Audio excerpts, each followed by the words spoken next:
Alam nyo, pangit talaga sa pakiramdam yung nadi-decline sa credit card, no? Wala. Parang decline lang kayo. Minsan nga, hindi na kayo tatawagan eh. Hindi na kayo attempt na hihingian na documents, automatic decline na kayo. So, if you're wondering kung bakit, sasagutin ko yan sa video na to. Tapos, tuturuan ko din kayo para mas madaling ma-approve sa kahit anong credit card na gusto nyong applyan. So, doon muna tayo sa reason why.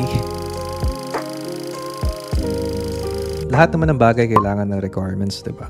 So, tinitingnan talaga nila yon. May mga requirements na tinatawag na non-negotiable requirements. Pag hindi nila nakita yon at hindi nyo pinasa yon, automatic i-decline nila kayo. Especially kung wala pa kayong record. Mas mahigpit pag mas mataas yung credit card na ina-applyan ninyo or nasa higher tier. If may kulang kayo na documents na hindi nyo mabibigay sa kanila, i-decline nila kayo.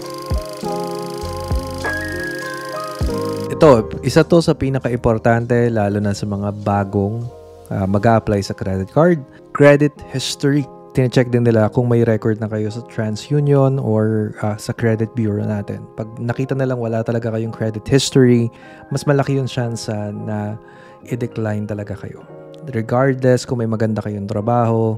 So, yung credit history naman, hindi naman lahat yan sa credit card, pero ang pinakamadaling way talaga para makapag-build ng credit history through credit card. Yung ibang paraan, kotse. Kapag nakautang kayo ng kotse tapos nabayaran nyo naman, paid off, fully paid, isang magandang way yon para makita kung ano yung behavior ninyo sa pagbayad. Lahat yon napapasa, lahat ng data na yon napapasa sa credit bureau natin. Yung mga nasa mall na utang-utang, although hindi ko nare-recommend yon, pero that's one way as well para magkaroon ng credit history. Pagkuha ng motorcycle, pagkuha ng mga personal loan, whatever, kung anumang service yung pwede nyo kunin, basta involve yung credit or utang, dumadagdagan sa record ninyo. Basically, ang tinitingnan sa credit history is paano kayo nagbabayad, ano yung behavior ninyo sa pagbayad. Pangatlong reason kung bakit kayo na-decline, hindi kayo qualify dun sa credit card na ina-applyan ninyo. Again, may tier 1, tier 2, 3, and 4 yung mga credit card. So, kung baguhan pa lang din kayo, kailangan nyo din mag-apply. Depende sa kung saan kayo magka-qualify. Ako, nung nabigyan ako ng credit card, first time, Gold Mastercard kagad yung nakuha ko kasi may record na po ako sa bank, may credit history na po ako. Kahit wala akong naging credit card, for the first 30 years of my life, may record na ako kasi nag-business ako before, tapos yung business ko, transportation, taxi. So may mga car loans ako at lahat yun fully paid. So yung record na yon, feeling ko nakita yon ng Security Bank. Yun din yung reason kung bakit nabigyan ako ng pre-qualified plus malaking credit limit nung nagsisimula ako. Again, pag hindi kayo na-approve, baka naman nag-a-apply kayo sa maling credit card tier. Number 4, you have multiple pending applications. May mga ano po yan, may window po yan. Pagka na-decline kayo, pag-aantayin kayo ng 6 months bago mag-apply ulit. Hindi po kayo pwede mag-apply sa multiple cards ng sabay-sabay. Nakikita po nila yan. Automatic decline po yan. So, halimbawa, nag-apply kayo sa Union, nag-apply kayo sa Metrobank, ngayong araw mismo. Tapos next week, nag-apply kayo sa BDO, nag-apply kayo sa China Bank. Nakikita lahat yung pending application ninyo. Pag nakita na mas marami kayong pending application, lahat yun, mada-decline. I-decline nila yun. Hindi ko alam kung ano yung reasoning nila behind this, pero pwede nyo i-confirm to. Dinidisclose naman to ng agent. So, pagka na-decline na kayo, magantay muna kayo bago kayo mag-apply ulit. Or, kung mag-a-apply man kayo, huwag kayong mag-apply ng sabay-sabay. Okay? Hanggat siguro 2-3, okay na yun. Lastly, bad record, syempre, delinquency. Ito yung mga may taong may mga utang na hindi nila nabayaran or hindi nila na-settled. Ito rule of thumb lang sa life. Hindi lang about sa credit card. Pag nanghiram kayo ng pera, kahit kanino pa yan, entity, bangko, kaibigan, kapamilya, bayaran ninyo. Gawin yung habit na magbayad kayo ng utang. Kasi kung yung maliliit na bagay, like yung mga utang-utang sa mga kaibigan, hindi nyo na nababayaran, what more sa mga malalaking utang pa? Pag na-delinquent kasi kayo, nagkaroon kayo ng bad record, ang hirap alisin nun sa record ninyo. 10 years yung nakalagay sa record ninyo. At pwede kayong, especially sa credit card, pwede kayong habulin ng mga bangko. Hindi kayo makukulong, yes, kasi hindi naman siya criminal case. Habulin kayo mismo ng credit card, may mga taong tatawag sa inyo, may mga taong bibisita sa bahay ninyo, papasa yung record ninyo sa collection department. Kayo na rin yung mahahassle and it's not worth it para sa akin. Second part ng video na to, tuturo ko naman sa inyo kung paano ma-approve ng mabilis sa credit card.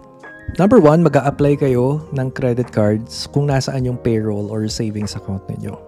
Mas madali kayong i-approve ng mga bank pag nakita nila na may continuous or may activity yung savings ninyo.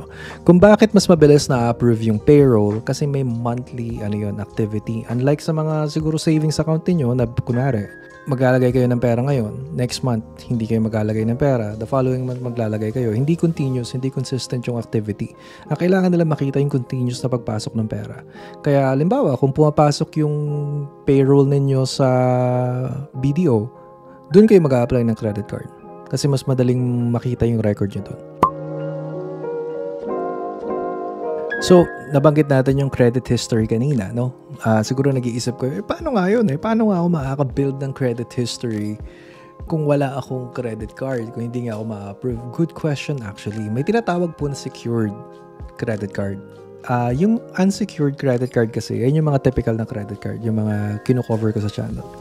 Yung secured, the way it works is maglalagay kayo ng pera sa bangko tapos yun na rin yung magiging credit limit ninyo.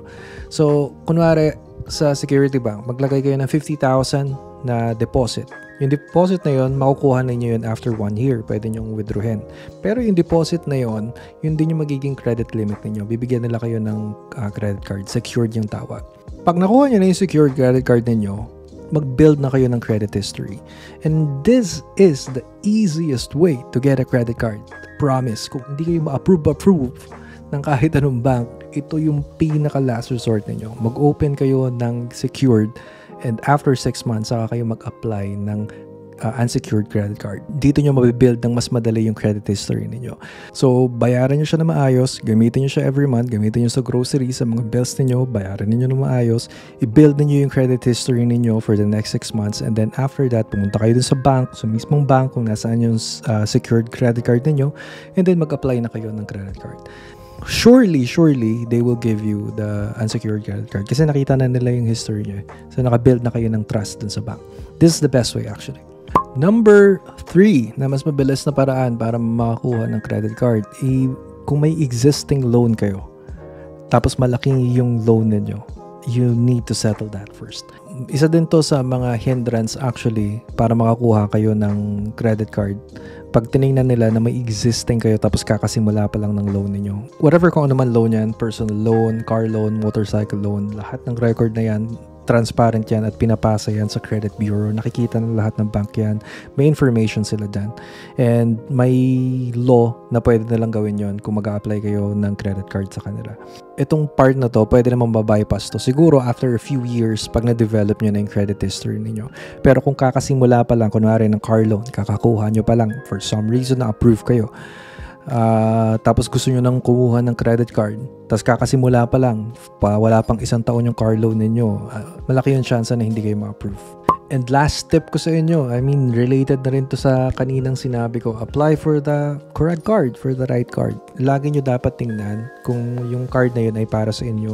Nag-a-align ba yun sa annual income ninyo? Okay, so may mga bracket yung tier na yan. So, pagkapasok kayo sa bracket na yun, yun yung magandang card na pwede ninyong applyan. So, kadalasan sa mga gold, nasa 300,000 up to 500, around 500 or 600,000. So, yun yung mga gold. Pang platinum, 700,000 pataas. And then, yung mga black card, mga 1 million pataas. Ganyan. Doon naman sa may mga existing card na gustong mag-upgrade. Kunwari, meron ko yung entry level ng card, tapos gusto nyo tumalon sa platinum or BPI signature, yung mga nasa higher tier na card, ang mahalaga naman doon credit limit. Yun naman yung tinitingnan nila. So, ang advice ko doon is alagaan niyo yung card ninyo, and then every year, hindi tumataas automatically yung credit limit ninyo. Better na tumawag na lang kayo sa bank and then mag-request kayo ng credit increase. So, hanggang sa ma-reach ninyo yung pinaka-minimum na credit limit ng bank or ng card na gusto ninyo, then saka kayo mag-apply. Pag na-reach nyo yung credit limit kasi guys, sobrang bilis. Hindi kayo papahirapan. So, sa Security Bank ko, nung na-reach ko yung 200,000 na credit limit, nag-request agad ako Tumawag ako sa kanila, nag-request ako na gusto ko ng platinum. Wala pang 5 minutes, approve na. Aantayin ko na lang yung card. Same thing dun sa BPI signature ko. So, yan yung mga reason kung bakit hindi kayo na-approve. And then, yan din yung mga ways para ma-approve kayo sa credit card niyo. Credit card, isa sa mga tools na pwede natin magamit financially. Now, this is not a status symbol dahil credit niya utang eh. Hindi yan something na pwedeng ipagmalaki. Okay. I know. Alam ko na medyo mahirap kumuha ng credit card.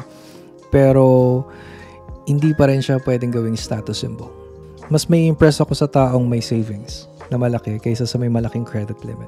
Ganun ako mag-isip. At sa sarili ko, mas gusto ko na mas malaki yung savings ko kaysa sa mas malaki yung credit limit ko. So, once na ma-approve kayo sa credit card ninyo, use it responsibly. Darating ang panahon na yung credit card, yung inalagaan ninyo na credit history, yung credit card ninyo, mapapakinabangan nyo yan if ma-handle nyo siya responsibly.